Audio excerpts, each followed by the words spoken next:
لەسەر ئەو ڕێبازە دەڕۆین کە ئیسلامی حەق بوو کە تەفرەقە تێکەڵی نەبوو مەڵێ ويطلق على كل من اقتدى بهؤلاء وسار على نهجهم في سائر العصور سلفي نسبة إليهم جاء هر كسيك كل من اقتدى بهؤلاء هر كسيك تشاو لوان كا شوين أوان بكويت شوين چێ بکەوێ پێغەمبەر ساسم و سەحابە و تابعین لە دیندارێتیدا هەر کەسێ شوێن ئەوان بکەوێت و لەسەر ڕێبازی ئەوان بڕوا لە دیندارێتیدا پێی دەڵێن سەلەفی ئەو یا پێی دەوترێ یای چی یای نیسبە ئەم باشە ئێستا بۆن دەوترێ بەغداد چییە شارە ئەی بەغدادی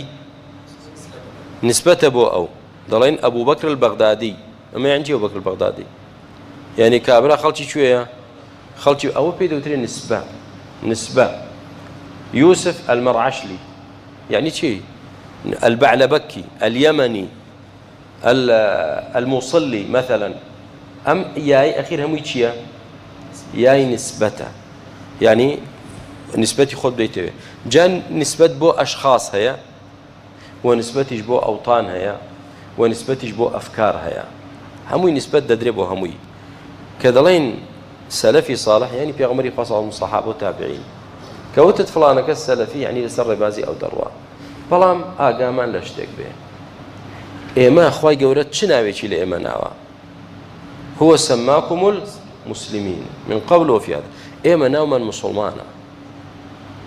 ناوي سلفي لخومان نانين وكو ناو لخونان بلام لسر بازي أوان دروين بويا إسلام محمد بن صالح تي السلفي يا عثيمين محمد ناصر الدين الألباني عبد العزيز بن عبد الله ابن باز مقبل بن هادي الوادعي هيك ناڵێ السلفي بۆیە وەکو خۆپێ هەڵکێشان و لەقەب لە خۆنان پێویستت بەوە ناکە برای من پێویستت بەوە ناکە